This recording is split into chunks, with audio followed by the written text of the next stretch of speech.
Meghan and Harry, their Spotify deal has come to an end. Tell me how Meghan Markle won that People's Choice Award for Best Podcast last year, and they can't even fucking put out episodes. Tell me how she won that, okay? Yeah. Because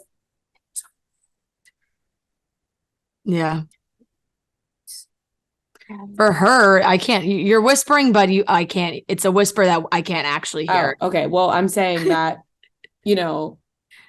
people pay to win awards. Yeah, look, they don't pay to get nominated because I'll tell you what, we did not pay. We're surprised every time. But you're going to tell me Meghan Markle and Spotify didn't pay to win that fucking award? Because how many episodes did she put out? 12? 13. 13 episodes? Yeah. Best podcast of the year. Yeah. Meghan Markle's podcast.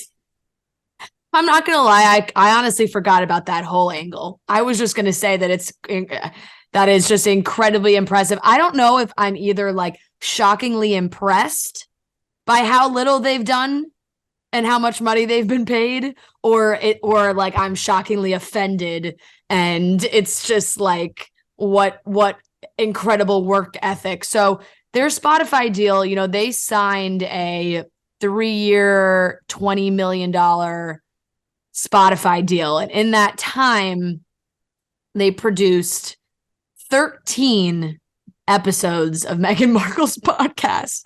That's the amount that came out. It is truly shocking. Podcast of the year, pop culture podcast, People's Choice Award winner, Meghan Markle. Spotify, they didn't give the award to Alex Cooper, and they gave it to Meghan Markle. Like, I thought maybe I'm stuck on this, but it's just because 2 Spotify podcasts, maybe Spotify thought it would motivate Meghan to make some more episodes. Clearly not. She clearly was like, I don't have to do shit. I already won an award. I already got paid. Let me tell you, she probably didn't even know she won that award. Oh, she knew. I know. Meghan Markle knew she won that award. I don't know. She knew. Meghan Markle's got nothing else going for her. Okay. She knew she won. Don't think that's definitely not true, but yeah, I mean, Spotify, how many $1 million? She's got that going for her. Yeah, Spotify is allegedly looking to drop any content that isn't meeting audience demands. The company's CEO admitted that it is overpaying and overinvesting, which is fair. I mean, I feel like, there's obviously super, super, super successful Spotify podcasts and very deserved of the money that they have been given. And then there's some where you're like, Jesus fucking Christ. So what is Spotify made of money over there? Like they're just dishing out these big paydays. And to see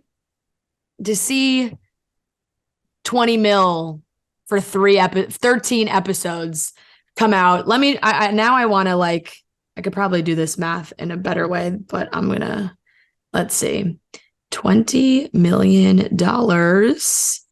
divided by 13. That is basically $1.5 million an episode. What does Meghan Markle think she's the cast of Friends? So it really is unbelievable. But like I said, the CEO said they're cracking down on overpaying and overinvesting. Well, they better. And Harry and Meghan seem to have met the same fate as, Michelle Obama's podcast was dropped last year because it also didn't have enough listeners. Also, I don't even know, it's were people really listening to Meghan Markle's podcast? I don't know. Isn't it crazy to think that we get more listeners than Michelle Obama and Meghan Markle's podcast? Yeah. Well, people want to hear what we have to say. Yeah, exactly. He said, we're going to be very diligent in how we invest in future content deals. And the ones that aren't performing, obviously, we won't renew. And the ones that are performing, we will obviously look at those on a case-by-case basis on the relative value. So they're done with Spotify. There's also rumors that potentially their Netflix deal is in jeopardy. That one was rumored to be worth $100 million. And they put out the docuseries, which obviously everybody watched. It was actually the most watched subscription TV show of 2022, but there's apparently no plans for any kind of follow-up show or another season or anything like that. So it's like, okay, I think Netflix is also like, okay, we paid $100 million for one show and they don't want to do anything else for that. So like I said, it's almost to the point of impressive that they racked in all of this money for doing the absolute minimum amount of work. It actually makes me sick. It actually makes me feel physically ill. I'm not kidding. I know. It's absolutely insane. And honestly, like the docuseries was good. I did enjoy it. So it's crazy to me that they wouldn't want to continue to do something like that. But it went back and forth, right? It was they'll keep getting shunned if they do the docuseries. I know. That's what I'm saying. They put out the docuseries and everyone was like, I thought you wanted privacy, blah, blah, blah. And it's like, okay, well, Netflix paid us $100 million. Like, what? And they're like, and the Lord knows we ain't getting money anymore from our family. Right. So we got to make money somehow. And then we're just going to fucking scam everybody and make the money and not do any work. I know. That's what's really impressive too. It's like, as soon as it was announced that they were being quote unquote cut off, pretty much, it was like, oh, here comes these mega companies that are giving them massive paydays. And then they're like, oh, back to being royal where we don't have to actually do any work. Like Meghan Markle obviously has worked very hard in her life.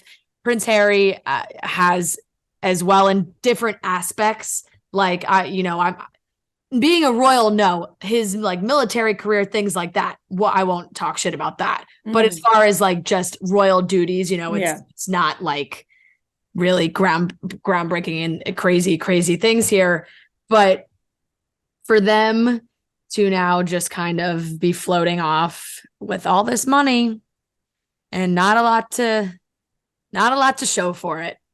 And honestly, that's on these companies, I think. But you know what? They do have to show for it. A People's Choice Award podcast of the year. Yeah. She'll always have that reward. She'll always have that award, regardless. She'll always have that award for that one episode she put out before she got nominated. For the 13 episodes. Yeah. Congratulations. Absolutely insane.